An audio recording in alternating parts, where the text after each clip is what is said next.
है पर्दे के पीछे नाथ। इस पर हम बात करेंगे, लेकिन उससे पहले देखते हैं इससे जुड़ी इस खास खबर को।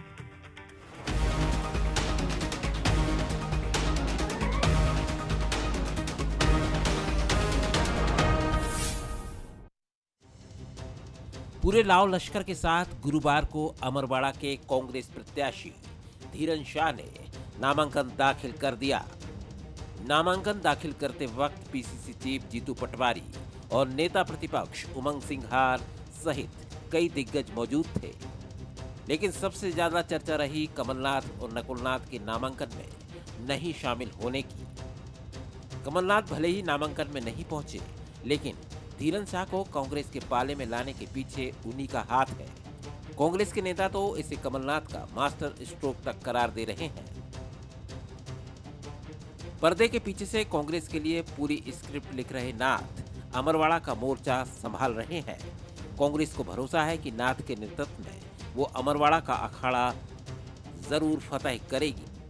कि अमरवाड़ा में जो प्रत्याशी घोषित हुआ है, निश्चित रूप से ये धीरेन्द्र शाह को कई सामाजिक संस्थाओं ने, कई एनजीओ ने, कई अलग अलग सामाजिक संगठनों ने, बहुत लोगों ने नाम प्रपोज किया था उनका कि इन्हें प्रत्याशी बनाए तो इनकी जीत सुनिश्चित होगी। कमलनाथ जी के लिए छिंदवाड़ा एक जिला नहीं, एक परिवार है और मैं समझता हूँ जब जरूरत पड़ेगी कमलनाथ जी वहाँ हाजिर भी होंगे और आह्वान भी करेंगे जुटाने का और जनता से संपर्क भी करेंगे। आज अपरिहार्य कारणों से नहीं पहुँच पाए तो नाथ के भरोसे अमरवाड़ा का दंगल जीतने निकली कांग्रेस की रणनीति पर बीजेपी तंज कस रही है। बीजेपी का कहना है कि इतने बड़े रणनीतिकार थे तो छिंदवाड़ा का किला क्यों नहीं बचा पाए। देखो, दावे करने में कोई बुराई नहीं है। वो तो 10, 12, 15 सीटें भी जीत रहे थे लोकसभा की। इनके जो प्रदेश अध्यक्ष हैं, केवल कपूल बातें करने के अलावा कुछ नहीं। आप मैदान में उतरिए, मैदान में कुछ नहीं है। वो जहाँ जिनके नाम पर आप छिंदवाड़ा जीतते रहे वो स्वयं नामांकन से बाहर थे। तो आप विचार कर लीजिए कि उन्होंने एक प्रकार से पराजय स्वीकार कर लिए, खुद का किला नहीं बचा पाए, तो अब क्या अपने कांग्रेस के उम्मीदवार को जिता पाएंगे। कमलेश शाह ने बीजेपी ज्वाइन करने के बाद इस्तीफा दिया, जिसके चलते अमरवाड़ा में उपचुनाव की आंच सियासी दल महसूस कर रहे हैं। बीजेपी ने कमलेश शाह को उतारा तो डीजीपी ने देव रावण भलावी को टिकट दिया, तो कांग्रेस ने आंचलकुंड दरबार से जुड़े धीरन शाह को उम्मीदवार बना दिया, जो आदिवासियों की आस्था का बड़ा केंद्र है। इसके पीछे की पूरी कहानी नाथ ने लिखी है, तभी तो कहा जा रहा है कि पर्दे के पीछे से नाथ कमाल कर रहे हैं। नाथ का ये दांव अमरवाड़ा में कांग्रेस की नाव को किनारे लगा पाएगा या नहीं, ये सबसे बड़ा सवाल है। Bureau report, Bansal news. नमस्कार, मैं हूं मनोज सैनी। आज का मुद्दा में आपका स्वागत है और मुद्दा है पर्दे के पीछे नाथ। एक गाना है, पर्दा है, पर्दा पर्दे के पीछे। लेकिन सवाल यह कि क्या नाथ वास्तव में पर्दे के पीछे है, या पर्दे के भीतर या पर्दे के पीछे कुछ और भी है? तो यही आज अमरवाड़ा की चर्चा करने वाले हैं हम इस पर। लेकिन उससे पहले कि हम इस चर्चा को आगे बढ़ाएं, जरा देख लेते हैं बंसल न्यूज के वो 3 सवाल, सुलगते हुए सवाल। पहला सवाल, क्या अमरवाड़ा उपचुनाव में नाथ पर्दे के पीछे से रणनीति बना रहे हैं? क्या छिंदवाड़ा की हार का बदला लेने नाथ सियासी प्लान बना रहे हैं? और क्या धीरन शाह को चुनाव में उतारना कांग्रेस का मास्टर स्ट्रोक? चलिए, वो 3 ये सवाल है जिनके नजदीक हम रहने वाले हैं। और बड़ी बात यह है कि जब अमरवाड़ा की बात होती है तो छिंदवाड़ा की चर्चा हमेशा होती है, क्योंकि छिंदवाड़ा में ही अमरवाड़ा आता है। और छिंदवाड़ा होगा तो फिर कमलनाथ भी रहेंगे, नकुलनाथ भी रहेंगे। पर जब फॉर्म भरा जाता है तो नकुलनाथ कमलनाथ नहीं थे। और इसीलिए हम कह रहे हैं कि आप पर्दे के पीछे नाथ। तो आज इसी रणनीति को समझने वाले हैं, क्योंकि बहुत दिलचस्प है। अमरवाड़ा छिंदवाड़ा के बाद हाल ही में भारतीय जनता पार्टी ने छिंदवाड़ा के गढ़ को भेदा है। अब तैयारी अमरवाड़ा की है, लेकिन कांग्रेस ने भी मास्टर स्ट्रोक चल दिया। समझते आज मेरे साथ 3 मेहमान जुड़ रहे हैं। शैलेंद्र राजपूत जी हैं, हमारे एग्जीक्यूटिव एडिटर। शैलेंद्र जी, आपका बहुत स्वागत है। डॉक्टर हितेश वाजपेयी जी हैं, नागरिक आपूर्ति निगम के अध्यक्ष, पूर्व अध्यक्ष, आपका बहुत स्वागत है। और साथ ही आनंद जाट जोड़ रहे हैं, प्रवक्ता है कांग्रेस के। आनंद जी, आपका भी बहुत स्वागत है। सबसे पहले शैलेंद्र जी, छिंदवाड़ा को तो आपने बड़े नज़दीक से समझा है, आप वहाँ रहे भी है, लेकिन क्या पर्दे के पीछे नाथ है? क्योंकि कहा तो ये भी जा रहा है कि जब धीरन शाह की बात हुई तो उन्होंने फ़ोन किया, पर नहीं आना क्या बताता है? बिल्कुल पर्दे के पीछे तो नाथ है ही, क्योंकि आंचल कुंड से जो आंचल कुंड के उम्मीदवार जो उन्होंने तैयार किया वो कमलनाथ की पहल पर ही हुआ और ये बहुत दिन से चर्चा चल रही थी। और मेरे ख्याल से देखिए, कांग्रेस के लिए कहा जा सकता है कि देर आए दुरुस्त आए। मास्टर स्ट्रोक भले ही ना कहें इसको, लेकिन सबसे अच्छा ऑप्शन है कांग्रेस के लिए, क्योंकि उनके पास कोई कैंडिडेट ऐसा दिख नहीं रहा था और ये कांग्रेस के सदस्य नहीं है और सक्रिय राजनीति में भी नहीं है, तो एक बेहतर ऑप्शन हो सकते हैं। क्योंकि देखिए, अब अमरवाड़ा में आस्था वर्सेस आस्था की लड़ाई हो गई है। अगर हम तीनों दलों को देखें तो बीजेपी के साथ राज परिवार के प्रति जो आस्था है वहाँ के लोगों की वो है, कांग्रेस के साथ अब आंचल कुंड की आस्था है जो धार्मिक स्थान है, और गोंडवाना गणतंत्र पार्टी के साथ आदिवासी अस्मिता की आस्था है जो समाज और जाति का एक फैक्टर है वो है। तो अब पूरा मुद्दा जो है, पूरा माहौल है वो इमोशनल हो गया है। पूरे इमोशनल इश्यूज पर अब ये चुनाव होना है तीनों को, और इसमें जो मैनेज कर लेगा अच्छे से चीज़ें वो निकल जाएगा, क्योंकि त्रिकोणीय लड़ाई तो है। बीजेपी का अपर हैंड इसलिए है क्योंकि उनकी सरकार है और बूथ मैनेजमेंट या उनका ग्राउंड लेवल पर जो संगठन है वो है, तो बीजेपी का यहाँ अपर हैंड इसलिए होता है। लेकिन जब आस्था की लड़ाई होती है, इमोशनल इशू काम करता है, तो वो किस तरफ जाएगा, कैसे भावनाएं बह जाएंगी, ये कहा नहीं जा सकता। तो कुल मिलाकर मनोज जी, बड़ी दिलचस्प स्थिति बन गई है, आस्था की लड़ाई होनी है, और किस दिशा में ये जाएगी ये कहना फिलहाल मुश्किल लगता है जी। चलिए पहले आनंद जाट जी से पूछ लेता हूँ, फिर डॉक्टर साहब से समझूंगा, क्योंकि आनंद जी से समझना बहुत ज़रूरी है। आनंद जी, कहाँ हैं कमलनाथ जी, नकुलनाथ जी का वहाँ नहीं पहुँचना स्वाभाविक है कि कुछ सवाल तो उठते ही है, और ऐसे मौके पर जब सब कुछ नाथ के हाथ में, वहाँ कहते हैं नाथ ही बेड़ा, और अब तो नाथ के हवाले भी, आंचल कुंड यानी भगवान, भगवान यानी नाथ, नाथ के पास भी आप पहुँच गए है, क्या कहानी क्या है?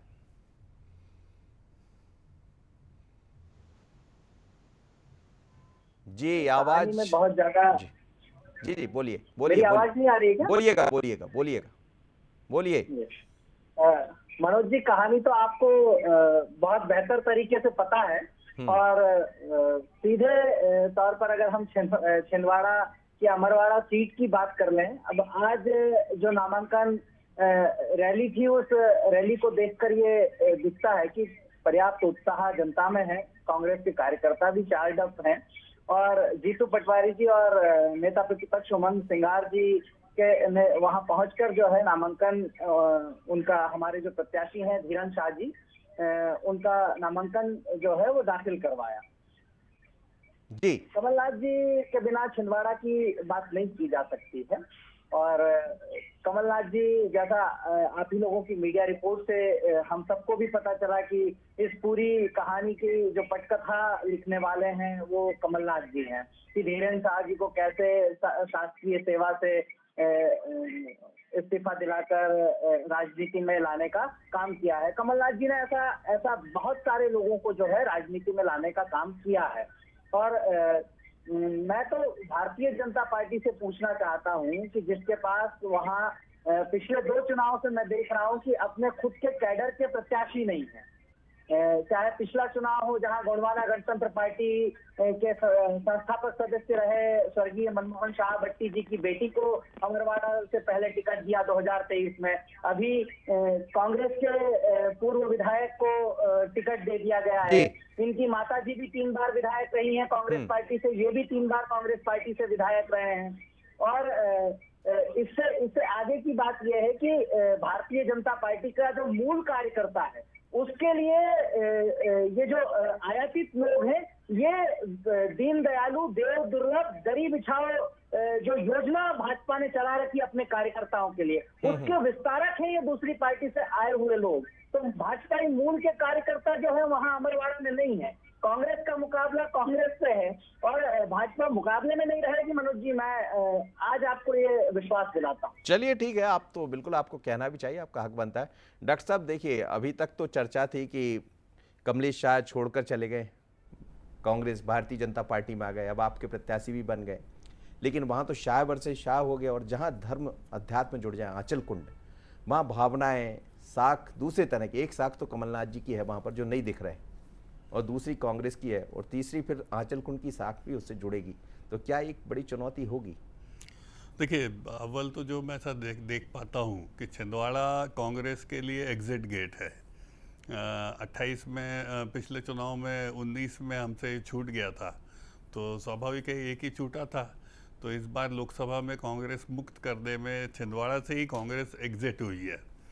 और इसी को देखते हुए अब कमलेश शाह जी के चुनाव के साथ मुझे लगता है कमलनाथ जी का एग्जिट तो हो ही गया है।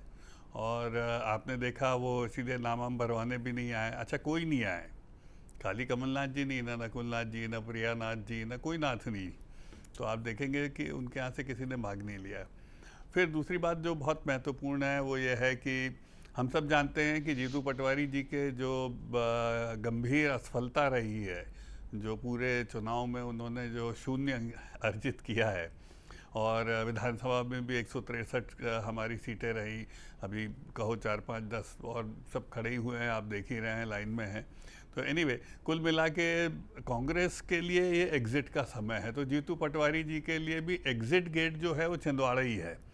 और पर्यवेक्षक भी बिठा दिए गए हैं, जो दर्दनाक हार कांग्रेस की रही है, जनता के बीच जो गंभीर अस्वीकार्यता शून्य के साथ अंकित हुई है, जहां वो 15-17 की बड़ी बड़ी बातें कर रहे थे, तो इसके असेसमेंट के लिए भी केंद्र से बिठा दिया। पवन खेड़ा बोल ही चुके हैं कि साहब, मैं जब मध्य प्रदेश को देखता हूं तो ऐसा लगता है कि इनके ऊपर तो सत्ता का अहंकार है कांग्रेस के नेताओं पे। सोचिए, जो कांग्रेस 20 साल से बाहर है सत्ता से, उसको देखकर दिल्ली के कांग्रेस के वरिष्ठ नेताओं को ये लगता है कि इनके ऊपर सत्ता का अहंकार है।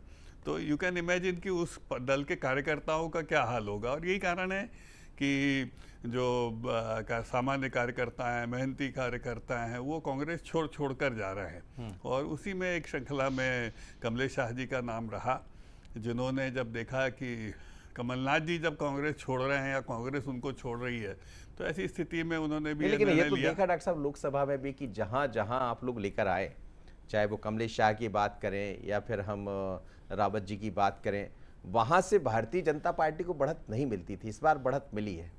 तो ये तो वो छोड़कर आए या लाए गए, ये तो आप ही बेहतर समझते हैं।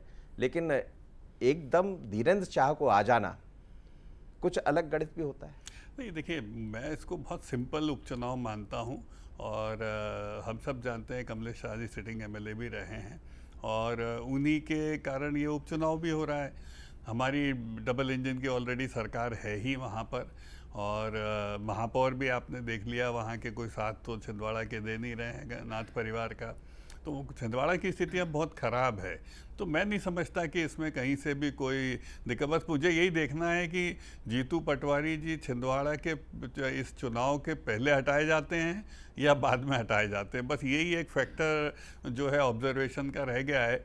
मतलब भारतीय जनता पार्टी के ऑब्जर्वेशन में है कि जीतू पटवारी को हटना चाहिए। नहीं, वो तो तय ही है। इसीलिए तो भाई तीनों जगह पे जो ऑब्जर्वेशन के लिए जो तय किए हैं, उत्तर प्रदेश, छत्तीसगढ़ और मध्य प्रदेश के लिए, मैंने तो नहीं कहा, भाई कांग्रेस ने ही तय किए हैं ऑब्जर्वर्स, जो आकर हार की समीक्षा करेंगे। तो स्वाभाविक कोई जीत की संभावना या समीक्षा के लिए नहीं, वो तो हार की ही समीक्षा के लिए है। तो हार का ठीकरा तो वो लेके गोदी में बैठे हैं ना। और उसके बाद अजय सिंह जी तैयारी ऑलरेडी कर ही रहे हैं, आपको पता ही है, उनके घर में पूरी तैयारियां चल रही हैं। अरुण यादव जी, उमंग सिंघार जी, ये सब लोग उनके अगेंस्ट ही हैं। तो मुझे लगता है ये बहुत मुखरता से बात आ चुकी है।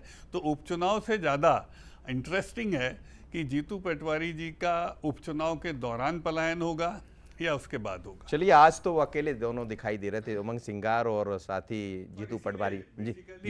प्रत्याशी के साथ नाथ साहब दूर नहीं गए, वो जीतू पटवारी के साथ नहीं खड़े होने चाहते, क्योंकि हार में जिम्मेदार वो बहुत बड़ा आदमी। सैलन जी, क्या ऐसा है कि जैसा डॉक्टर साहब कह रहे हैं, हालांकि ये कांग्रेस के भीतर का मसला है और ज़्यादा बेहतर तो कांग्रेस ही समझ रही होगी वो क्यों नहीं आए, हो सकता है कुछ उनकी परिस्थितियाँ रही हो, लेकिन दोनों का नहीं आना ये कुछ सवाल तो छोड़ जाता है। बिल्कुल, सवाल जरूर खड़े होते हैं। और ऐसे वक्त पे जब वो चुनाव ट्रिकी हो गया है काफ़ी, तो बीजेपी को एक मुद्दा शुरू में ही दे दिया है। लेकिन देखिए, ये पूरा समीकरणों का चुनाव है मनोज जी, और 26 जुलाई मेरे ख्याल से लास्ट डेट है फॉर्म वापस करने की। तो 4-5 दिन है, और इन 4-5 दिनों में भी काफ़ी खेल हो सकता है। क्योंकि देखिए, उसमें 2-3 समीकरण ऐसे हैं कि जैसे आंचल कुंड से इन्होंने उम्मीदवार उतारा है, और आंचल कुंड से बहुत घनिष्ठ संबंध जीजीपी के भी रहे हैं, गोंडवाना गणतंत्र पार्टी के। तो हो सकता है वहाँ पे एक इक्वेशन बनाने की कोशिश की जाए कांग्रेस की तरफ से, या कोई ऐसी समझौती वाली बात हो, देव रावण भला भी इस तरफ आए या समर्थन में फॉर्म वापस ले, ऐसा भी हो सकता है। और जहाँ तक बीजेपी का सवाल है, बीजेपी भी कोशिश करेगी कि इन समीकरणों में, हालांकि उसकी अभी तक ऐसी कोशिश दिखी नहीं है, लेकिन गोंडवाना गणतंत्र पार्टी से इंदौर जैसी कोई कोशिश तो नहीं होगी ना जी। इसमें आप लोगों के लिए मैं कोई टिप्पणी नहीं कर रहा हूँ कि भाई जीतू पटवारी जी जब गए, अध्यक्ष थे, जाना उन्हीं को था भरवाने के लिए, तो आप सोचिए अजय सिंह, अरुण यादव, उमंग सिंह बड़े ट्राइबल लीडर है, आप सोचिए, और नाथ परिवार, मतलब मेजर जो लीडरशिप है वो कहीं आपको दिखेगी नहीं उनके साथ। तो ये फैक्टर है, आप समझिए, जीतू वर्सेस ऑल। जी शैलेश जी अपनी बात कीजिए। तो मैं यही कह रहा था कि कांग्रेस पूरी कोशिश करी कि गोंडवाना गणतंत्र पार्टी से कोई इक्वेशन बने और फिर स्थिति अलग हो। और देखिए एक पॉइंट और है, जैसा कि वाजपेयी जी कह रहे थे कि 2 फॉर्म भराए गए हैं आज, नवीन मलावी हैं जो, और एक ये धीरेन्द्र शाह, और दोनों के साथ प्रदेश अध्यक्ष थे जीतू पटवारी। तो ये इंदौर की जो आप बात कर रहे थे, निश्चित रूप से सावधानी बरत रही है, डमी कैंडिडेट का फॉर्म भराया गया है, और दौरों पे कहा भी जा रहा है कि पूरा कैडर जो है कांग्रेस का वो इनके दोनों के साथ है कि संपर्क बीजेपी से कम हो पाए। तो ये दिलचस्प स्थितियां जरूर हैं, वहाँ समीकरण जरूर बने। हो सकता है कमलनाथ जी बैठकर यही देख रहे हो कि जरा फॉर्म उठ जाए, किस किस के फॉर्म उठना है, उसके बाद फिर मैं बाहर आ जाऊंगा। आनंद जी, ये चिंता तो बढ़ा रहा होगा आपके भीतर भी, क्योंकि इंदौर में तो चोट हुई है आपके साथ, और कहते हैं दूध से जला व्यक्ति छाछ भी फूंक कर पीता है, इसलिए आपने 2 फॉर्म भरवा दिए। देखिए ये क्या है कि जिस तरह लोकतंत्र पर हमला बार बार हो रहा है और भाजपा कर रही है, अपना कैडर नहीं होता है, अपना नेता नहीं होता है, नीति और नियत की तो बात ही दूर है, तो भाजपा इस तरह से करती है। पर मैं एक और बात कहना चाहता हूँ कि अभी लगभग 10-12 मिनट की डिबेट हो चुकी है, भाजपा के प्रवक्ता ने कमलेश शाह जी के पक्ष में एक बात भी नहीं कही है। वो सीधे जीतू पटवारी जी, कांग्रेस, जीतू पटवारी बहुत सीधे से कहा है कि कमलेश शाह जी आराम से जीत रहे। आपसे सुना नहीं, फिर दोहरा देता हूँ। तो हमारे लिए उपचुनाव विषय नहीं है, मैं कह चुका हूँ। नहीं, वो गलत बोल रहे हैं, तो वो कह रहे हैं मैंने कहा है, वो कह रहे हैं मैंने कहा है, खैर फिर से बता देंगे वो कैसे कहा है। आप अपनी बात पूरी कर लीजिए, आप अपनी बात पूरी। आपका समय तो वो पूरी आनंद जी आप अपनी बात पूरी कीजिए। आपके बीच में नहीं बोलता हूँ, आप बोलिए। तो आप गलत, मैं गलत थोड़ी ना बोल रहा, आप गलत बोल रहे हैं। मैंने तो सीधा सीधा कहा है कि कमलेश शाह जीत रहे हैं, तो इसीलिए उपचुनाव हमारे लिए बड़ा विषय नहीं रहेगा। पता नहीं क्यों आपको सुनाई नहीं देता है। आप बोलिए। चलिए आप बोलिए आनंद जी, बात अपना तो बोलो, दूसरे का क्यों बोल रहे हो? ये तो चलिए आप महाराज अपनी बात कर लीजिए, बोलिए। आप कांग्रेस के बारे में बता रहे हो। अरे भाई कांग्रेस ने, आप भाजपा के बारे में बोल रहे हैं, लेकिन ऐसा थोड़ी ना बोल दूंगा कि मैं आप ऐसा बोल रहे हो। बोल लीजिए आनंद जी, बोल लीजिए, बोल लीजिए। डॉक्टर साहब थोड़ी देर बाद बोलेंगे, आप बोल लीजिए, आप अपनी बात कर लीजिए। मैं इस बात से बड़ा प्रसन्न हुआ कि जीतू पटवारी जी और कांग्रेस का खौफ भाजपा में किस कदर हावी है कि भाजपा का प्रवक्ता पूरे टाइम जो है जीतू पटवारी जी की मंत्र जाप कर रहा है, उनके नाम का मंत्र जप रहा है। तो प्रश्न ये है कि भारतीय जनता पार्टी वहां अपने प्रत्याशी के साथ खड़ी है या कांग्रेस के प्रत्याशी के साथ खड़ी है? क्योंकि भाजपा मूल का जो कार्य करता है वो तो दीन दयालु, देव दुर्लभ, गरीब योजना का हिस्सा है। आपको भी लगता है ना, कांग्रेस के लोग भाजपा में जाकर इसीलिए आपने दूरी बना ली मुख्यालय से, पा रहे हैं, बड़े बड़े पद पा रहे हैं, वो इस दीन दयालु, देव दुर्लभ, गरीब इच्छा योजना के विस्तारक बन रहे हैं और भाजपा का कार्यकर्ता जी। तो ये जो भाजपा जो है इस बात को समझ नहीं रही है। यही दर्द मैं समझता हूँ भाजपा के प्रवक्ता का भी है, जो पूरे टाइम जीतू पटवारी जी, कांग्रेस, जीतू पटवारी जी, ये एग्जिट गेट है, ऐसा है वैसा, कांग्रेस के बारे में बात करेंगे। अरे भाई कांग्रेस शून्य लाई है 29-0, तो मैं नहीं बताऊंगा आपको, आप लगे हुए हैं हमारे कार्यकर्ता। वो बीजेपी में है तो कांग्रेस की बात करेंगे, आप बीजेपी की बात करेंगे, तो उसमें क्यों तकलीफ हो रही है? अच्छा 29-0 का परिणाम तो आपके लिए तो अच्छा है ना, जीतू पटवारी की चिंता कर रहे हैं। नहीं पता है, वो बता रहे हैं केंद्र नहीं कर रहा उनकी चिंता, चल रहा है ऐसा, कांग्रेस में चल रहा है ऐसी, कॉन्स्पिरेसी छोड़ी टीवी पर बैठकर भाजपा के प्रवक्ता गढ़ेंगे तो कैसे चलेगा? अच्छा आनंद जी ये बताइए, आनंद जी ये तो बताइए कि वो पर्दे के पीछे ही रहेंगे कि पर्दे के बाहर आएंगे? पर्दे ही गिर जाएगा जब तक आएंगे। आप तो ये बताइए, कल तक जो है बहुत सारे भाजपा के लोग कह रहे थे कि भाजपा को, कांग्रेस को प्रत्याशी नहीं मिल रहा है, तो कहाँ मिला? पहले प्रत्याशी आ गए, आज शाम जमा हो गया। कांग्रेस कैडर का प्रत्याशी कहाँ है? हमारे तो तय थे।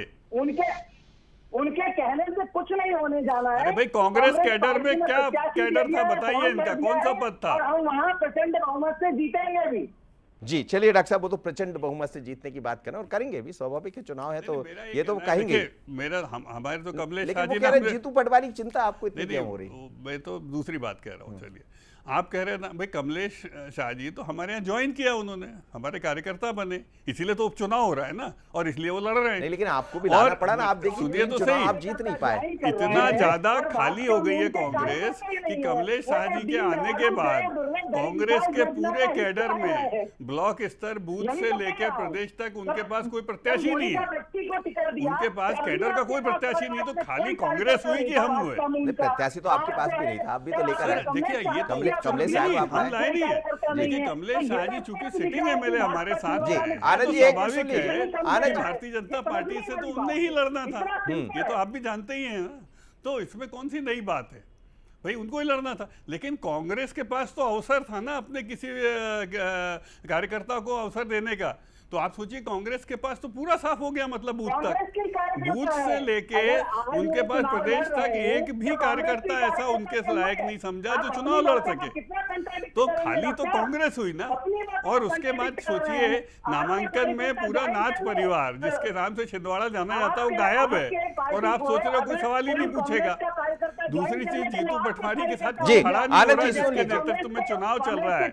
मैं आपको मौका दे रहा हूँ आनंद जी, आपको मौका दे रहा हूँ 30 सेकंड। नहीं, वो नहीं सुन पाएंगे आनंद जी, भाई, जिस प्रदेश अध्यक्ष के आनंद जी, अध्यक्षता वो में चुनाव हो रहा देखिए है, बीजेपी का भी सीधा कहना है कि आखिर नाथ साहब क्यों नहीं आए, और मौका तो आपने देखिए चुनाव के पहले ही दे दिया आपने, उनको आज आना था ना। अजय सिंह भी नहीं आए, वो भी महाकौशल के नेता है, बड़े नेता है अजय सिंह जी। ऐसा है कि सबके अपने अपने दायित्व हैं, उन दायित्वों को कांग्रेस पार्टी के जो संबंधित लोग हैं वो निभा रहे हैं। आज हमारे मध्य प्रदेश में भाई, कांग्रेस को जो दायित्ववान जीतू पटवारी कार्यकर्ता अध्यक्ष हैं, कांग्रेस का वो क्यों नहीं नेतृत्व मिला है। चुनाव लड़ने के लिए? यदि दायित्व है उमर तो जी जो है वो हमारे नेता प्रतिपक्ष है, वो नेतृत्व है। अब डॉक्टर साहब, कांग्रेस का कार्यकर्ता क्यों नहीं मिला आपको कोई? फला क्यों नहीं आया, तो ढिका क्यों नहीं आया? शैलेंद्र जी, इससे थोड़ी ना पार्टी चलेगी। शैलेंद्र जी, लास्ट कमेंट आपसे। छिंदवाड़ा की जी, अमरवाड़ा की कांग्रेस चलिए, का आनंद जी। कार्यकर्ता क्यों नहीं मिला आपको? आनंद जी, मत होइए। जी और कांग्रेस की चिंता में बीपी मत बढ़ाइए। चलिए, अब चिंता तो छोड़ दी, अब तो चिंता जनता कर रही है, पता समझ आ जाएगा किसको। जी शैलेंद्र जी, ये तो दिखाई दे रहा है, लेकिन एक मौका मिल गया एक तो कांग्रेस को, भारतीय जनता पार्टी को बैठे बिठाए कि आखिर नाथ कहाँ थे, और दूसरा जिस तरह की एक वहाँ पे दिखाई दे रहा है, जैसे आंचल कुंड की बात कर लें या फिर शाह वर्सेस शाह कर लें, चुनौती तो हो गई है। बिल्कुल चुनौती हो गई। और देखिए मनोज जी, ये चुनाव कोई फर्क नहीं डालेगा विधानसभा या राजनीतिक परिस्थितियों पर, लेकिन हाँ, कमलनाथ की साख का चुनाव है, और कांग्रेस और बीजेपी के अंदरूनी संगठन में जो भी इक्वेशन है उसका चुनाव है, तो कई मायनों में ये चुनाव काफ़ी खास होगा। और जो अमरवाड़ा की तासीर रही है, जो त्रिकोणीय मुकाबला वहाँ बनेगा, तो उसमें काफ़ी दिलचस्प स्थितियाँ बनेगी। इस हिसाब से ये अच्छा, इसमें साख की जो बात हो रही, क्या साख आंचल कुंड की भी जुड़ जाएगी? बिल्कुल, आंचल कुंड की भी साग, अब वो सीधे सीधे राजनीति में वैसा उनका दखल नहीं रहा है, हालांकि वो सपोर्ट में रहे हैं हमेशा से, उनका जो भी राजनीतिक दल है वो उनसे आशीर्वाद लेने जाते रहे हैं, लेकिन अब वो सीधे राजनीति में है, तो ये भी उनके लिए भी एक शाख का सवाल तो है ही है। चलिए, साख किसकी बनेगी किसकी बिगड़ेगी ये समझ आएगा, लेकिन अमरवाड़ा का रण बहुत दिलचस्प। बहुत धन्यवाद आप लोगों का, डॉक्टर साहब, साथ ही आनंद जी और शैलेंद्र जी। लेकिन मध्य प्रदेश का अमरवाड़ा इन दिनों खूब चर्चा में है और रहेगा भी जब तक उपचुनाव नहीं हो जाते। उपचुनाव में भी जैसा कहा जा रहा है कांग्रेस ने अपना मास्टर स्ट्रोक चला है, भारतीय जनता पार्टी ये मानेगी नहीं, पर यह जरूर है कि जिस तरह की सिचुएशन वहाँ दिखाई दे रही है, कमलनाथ का नहीं आना, क्या वास्तव में पर्दे के पीछे से ही नाथ कुछ करते रहेंगे, या नाथ का नहीं आना भी बहुत सारे नए सवालों को जवाब देगा आगे चलकर। पर ये मानकर चलिएगा कि अमरवाड़ा छिंदवाड़ा के बाद अब वैसा ही होने वाला उपचुनाव में जैसा लोकसभा में दिखाई दे रहा है। तो मुझे दीजिए इजाजत, बने रहिए बंसल न्यूज पर, आगे देखिए छत्तीसगढ़ आजकल। नमस्कार।